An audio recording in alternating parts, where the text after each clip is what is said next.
Assalamualaikum warahmatullahi wabarakatuh. Saya Galuh Yogi Anggraini dengan NIM 20230501078. Saya dari kelompok 1. Di sini saya akan menjelaskan materi dari chapter 12 yaitu Shear Strength of Soil atau kegeseran pada tanah. Shear Strength of Soil. Pengertian, kekuatan geser tanah adalah kemampuan tanah untuk menahan gaya geser atau dorongan dari luar sebelum tanah tersebut mengalami keruntuhan atau pergeseran.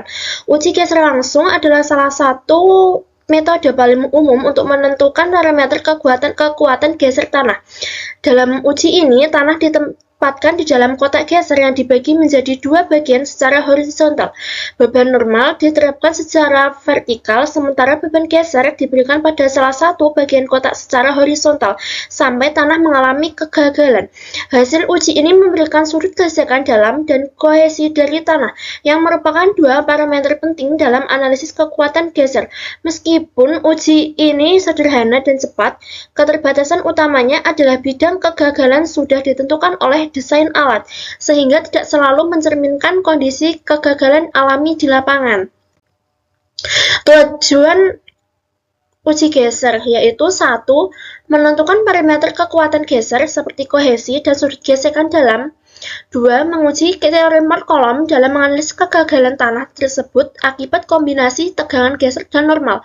3. Menganalisis pengaruh kepadatan dan drainase terhadap kekuatan tanah. Ditinjau dari deformasi atau perubahan gerak dan beban. Deformasinya itu terletak di sumbu X. Sumbu Y sebagai beban, dia mengalami perubahan jarak dari 0 ke 0, mili. Dia memiliki beban berapa? Sudut geser metrik dalam mekanika tanah digunakan dalam indikator dalam tanah untuk menahan pergeseran tanah. Metode pengujian kekuatan geser tanah. 1. Direct shear test atau uji geser langsung. Pengujian sederhana yang menggunakan kotak geser untuk menentukan parameter kohesi dan sudut gesekan dalam pada tanah granular. 2. Triaxial test atau uji triaksial. Metode yang lebih akurat, cocok untuk tanah kohesif dan memberikan data tegangan efektif serta tekanan air pori. 3. Van Schaick test. Metode cepat untuk mengukur kekuatan geser tanah kohesif jenuh di lapangan. Hasil pengujian kekuatan geser tanah. 1.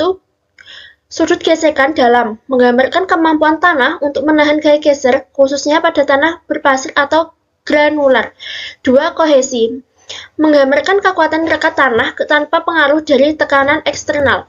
3. Pengaruh remolding pada tanah kohesif terhadap kekuatannya. Meski uji ini cepat dan sederhana, hasil sering kali kurang akurat untuk tanah kohesif seperti lempung, karena tanah dipaksa gagal di bidang tertentu yang tidak mencerminkan kondisi alami. Untuk tanah jenis ini, uji triaksial seringkali lebih diutamakan. 4. Parameter kekuatan geser dapat diukur. Hasil berupa data kohesi dan sudut geser internal yang penting dalam analisis stabilitas. 5. Variasi kekuatan geser berdasarkan kepadatan. Tanah dengan kepadatan yang lebih tinggi menunjukkan kekuatan geser puncak yang lebih besar dibandingkan tanah yang longgar. Manfaat teoritis atau ilmu. 1. Penguatan konsep kekuatan geser dalam mekanika tanah memberikan pemahaman yang lebih dalam tentang konsep kekuatan geser dan stabilitas tanah dalam disiplin geoteknik. 2. Validasi teori Mark-Coulomb mengkonfirmasi bahwa teori Mark-Coulomb bisa diterapkan pada berbagai jenis tanah dalam kondisi drainase yang berbeda. 3. Penyediaan data untuk pengembangan model geoteknik. Data dari uji geser dapat digunakan untuk mengembangkan model prediktif dalam analisis stabilitas lereng dan fondasi. Manfaat praktis atau lapangan. 1. Pengembangan proyek infrastruktur yang aman. Data kekuatan geser tanah digunakan dalam desain fondasi, dinding penahan, dan lereng yang aman dan stabil. 2. Penerapan di lokasi dengan kondisi tanah yang bervariasi, memberikan panduan dalam memilih parameter dan metode pengujian yang sesuai berdasarkan jenis tanah dan kondisi drainase di lapangan. 3. Optimalisasi manfaatan tanah dalam konstruksi, membantu insinyur dalam menilai kualitas tanah yang telah diremolding atau tanah alami untuk digunakan kembali dalam proyek pembangunan. 4. Pencegahan resiko kegagalan lereng dan fondasi, memberikan dasar yang kuat untuk evaluasi resiko kegagalan tanah di lapangan, khususnya di wilayah rawan longsor atau memiliki tanah dengan kepadatan rendah. Kesimpulan, dalam geoteknik, penentuan kekuatan geser tanah merupakan aspek krusial yang mempengaruhi desain dan stabilitas struktur tanah melalui pengujian laboratorium seperti uji geser langsung dan uji triaksial. Dalam geoteknik dapat memperoleh parameter kritis seperti kohesi dan sudut gesekan dalam, yang kemudian digunakan untuk mengevaluasi stabilitas lereng, daya dukung tanah, dan desain fondasi. Terima kasih.